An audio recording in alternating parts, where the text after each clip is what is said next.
ओम नमो भगवते वासुदेवाय नमः। कार्तिक मास के महात्म्य का अध्याय 9वां।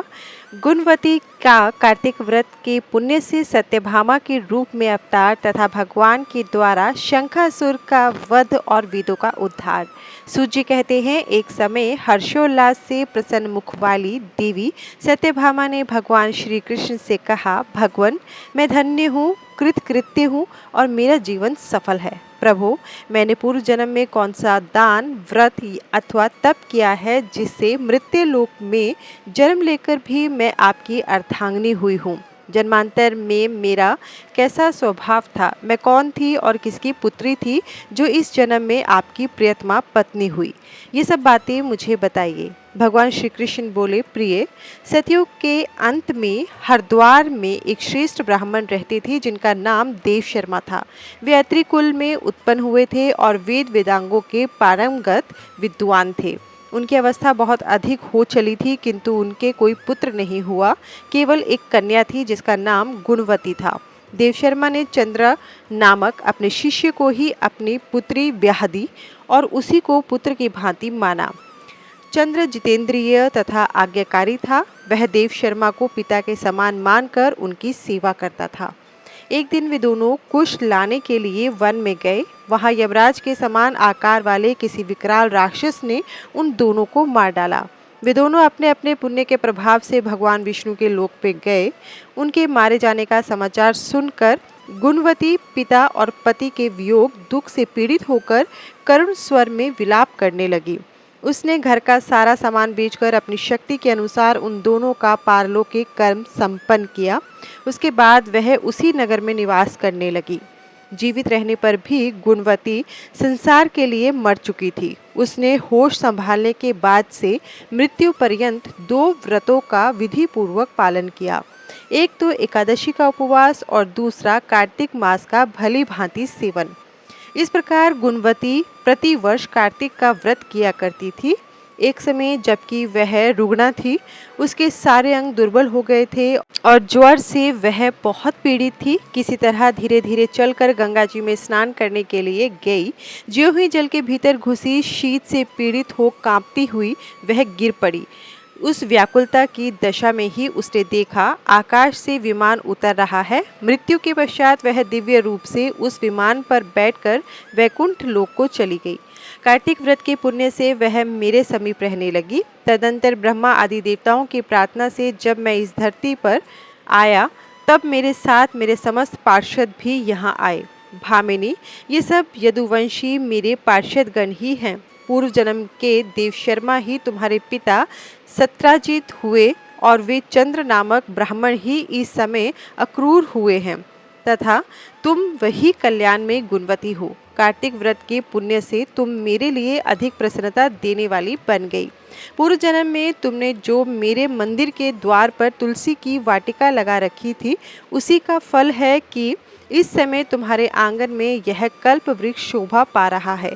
तुमने जो मृत्यु पर्यंत कार्तिक व्रत का अनुष्ठान किया है, उसके प्रभाव से तुम्हारा मुझसे कभी वियोग नहीं होगा।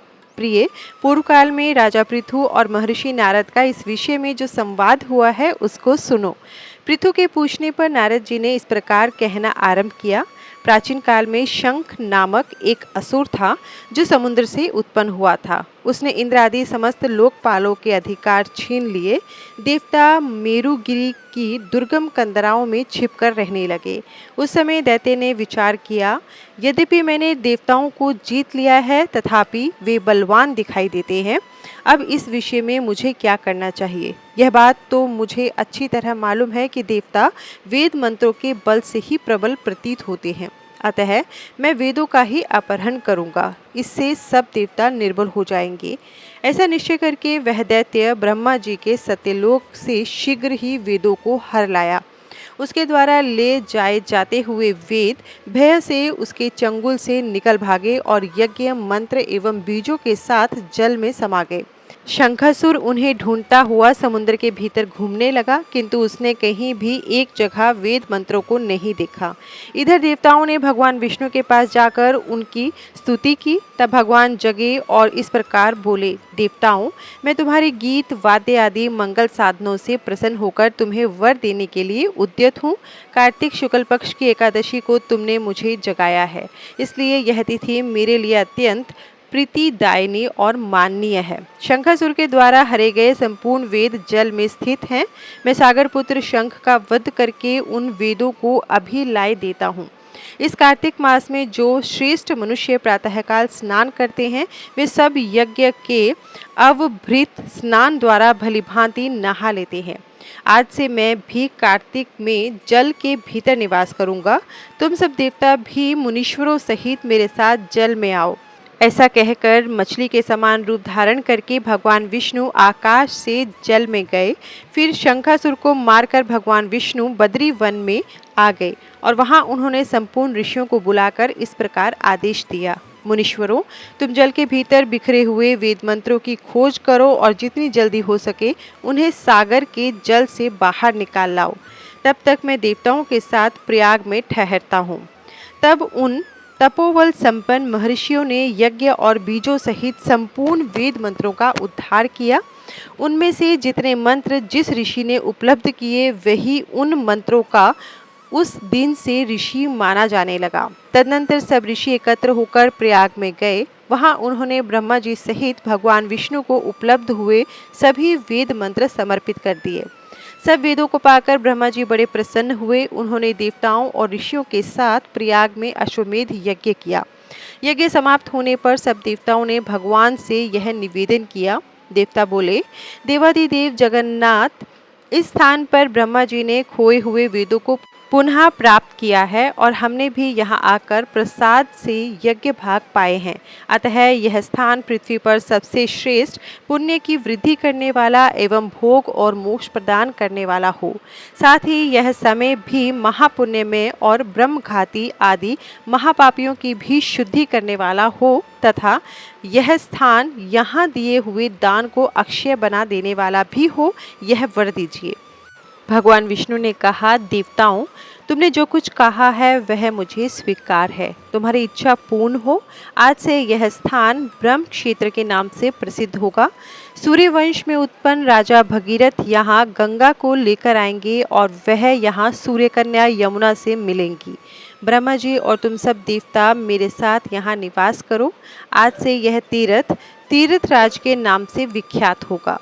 तीर्थराज के दर्शन से तत्काल सब पाप नष्ट हो जाएंगे। सूर्य जब मकर राशि में स्थित होगा, उस समय यहाँ स्नान करने वाले मनुष्यों के सब पापों का यह तीर्थ नाश करेगा। यह काल भी मनुष्यों के लिए सदा महान पुण्यफल देने वाला होगा।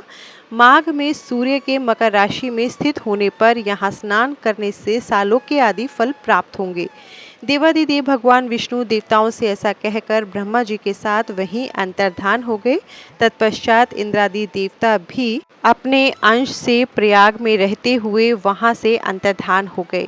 जो मनुष्य कार्तिक में तुलसी जी की जड़ के समीप श्री हरि विष्णु का पूजन करता है, वह इस लोक में संपूर्ण भोगों का उपभोग करके अंत में वैकुंठ धाम को जाता है। इसी के साथ कार्तिक मास के महात्म्य का 9वां अध्याय समाप्त होता है। कल के अध्याय में हम जानेंगे कार्तिक व्रत के पुण्यदान से एक राक्षसी का उद्धार। धन्यवाद।